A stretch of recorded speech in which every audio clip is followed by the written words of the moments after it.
lahat at sa mga taong sumusubaybay sa ating balita ngayon. Ako nga pala si Jermaine Ann Banner. At ako naman si Sailin Awas. Balitang ibabahagi namin ay patungkol sa nangyayaring digmaan sa karagatan noon. Ating alamin ang pangyayaring iyan sa kasaysayan noon. Ngunit bago iyan, bakit nga ba namin ibabalita ito? Dahil ang digmaan sa karagatan na kilala rin bilang digmaan sa mga karagatan ay isang mahalagang bahagi ng unang digmaan pandaigdig. Lipat sa iyo, Buena. Salamat, Zairine. Gaya nga ng sabi mo, ang digmaan sa karagatan ay nagkaroon ng mahalagang bahagi sa World War I dahil naganap ito sa buong panahon ng unang digmaang pandaigdig mula 1914 hanggang 1918. Ano naman kaya ang resulta nito? Ito ay nagresulta ng malawakang pinsala sa kalakalan, ekonomiya, buhay sa karagatan at naglaro ng mahalagang papel sa pagsasagawa sa digmaan sa lupa. Ano kaya ang dahilan ng digmaan sa karagatan? Ating alamin kina Jerome at AJ. Ang dahilan ay ang bukeo at counter-bukeo. Pinagtapat ng Britanya ang bukeo upang labanan ang Germany at pigilan ang pagpasok ng mga supply ng digmaan. Samantala, ang counter-bukeo naman ay isinagawa ng Germany sa pamamagitan ng sovereign warfare upang pigilan ang mga supply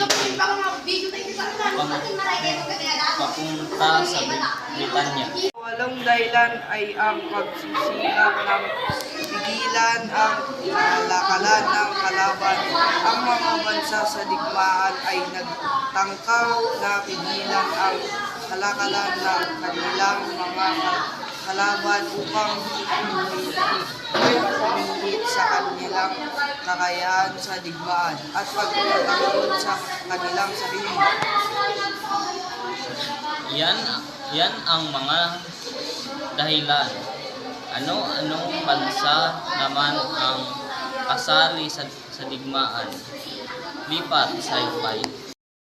Mga bansang kasali sa digmaan sa karagatan ay Britanya, Germany at Estados Unidos. Ang Britanya ay nanguna sa operasyon sa karagatan, kabilang mga Blanco sa Germany at pagtatanggol sa sarili laban sa submarine ng Germany. Ang Germany naman ay gumamit ng malawakang submarine warfare sa nagsasagawa ng atake ng mga barko ng laban, partikular sa Britanya pati na rin sa mga sibilisasyon at huri ng Estados Unidos.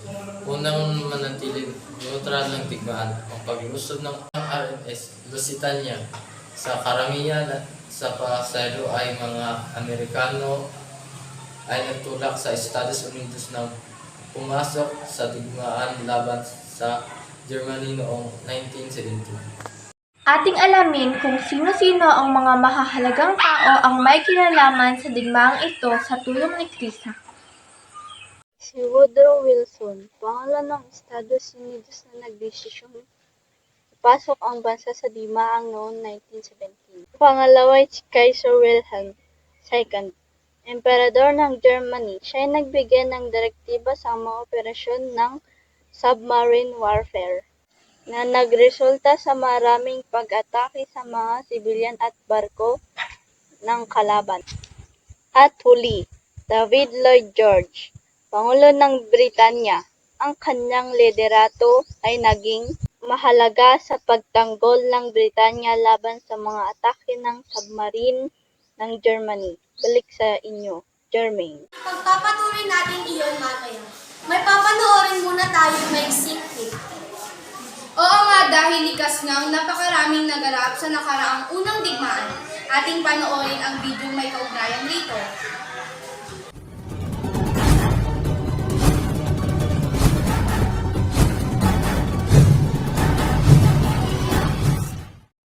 Tulad ng iyong natutunan sa mga nakaraang video, maraming labanan ang naganap sa kasaysayan ng daigdig para sa pagkuha ng teritoryo at ng kayamanan.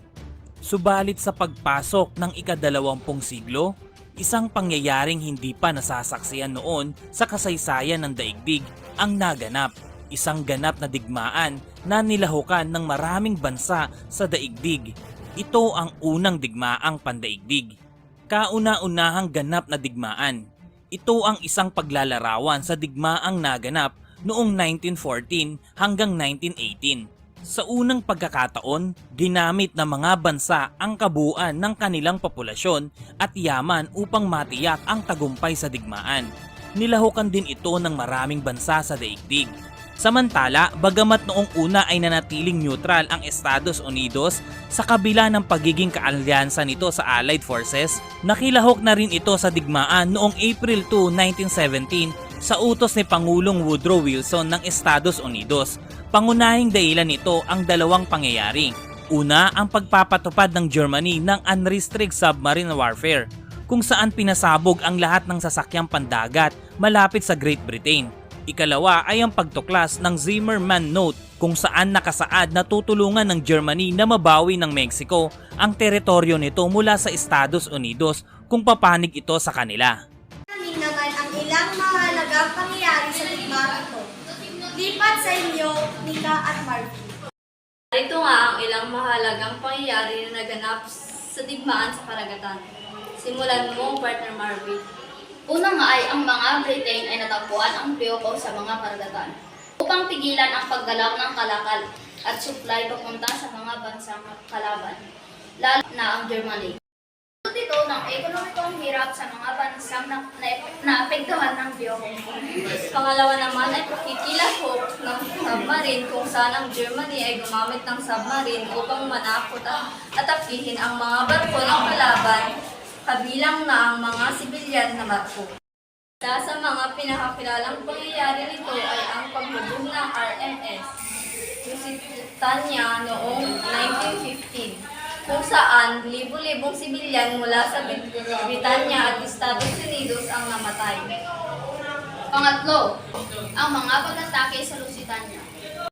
Paglubog ng RMS Lusitania ay nagdulot ng malakas na rason lalo na mula sa Estados Unidos na nagalit sa Germany dahil sa pag-atake sa mga sibilyan nito.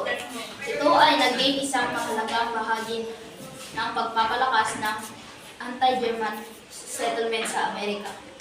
Pang-apat naman ay ang digmaan sa karagatan sa Atlantiko na naging isang mahalagang aspeto ng digmaan.